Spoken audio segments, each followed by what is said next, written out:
So you downloaded a stock photo or image, but it has a huge watermark on it. You want to remove it so it looks more professional? Don't worry. In this quick tutorial, I'll show exactly how you can do it. We'll use a specific website and its settings to 100% remove the watermark from your images or photos. Like and subscribe if you want to, and let's get started. First of all, go to the website. I'll reveal its name in a second, now just pay attention. You get 2 credits per day if you're not logged in, and 3 if you sign up. 1 credit means 1 watermark removal. Upload your image, or you can paste in the URL of it, and in a few seconds you'll get a not always perfect outcome.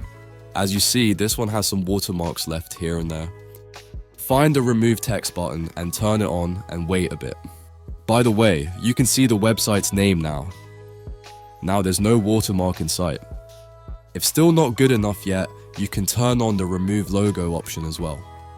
Download it and you're ready to go.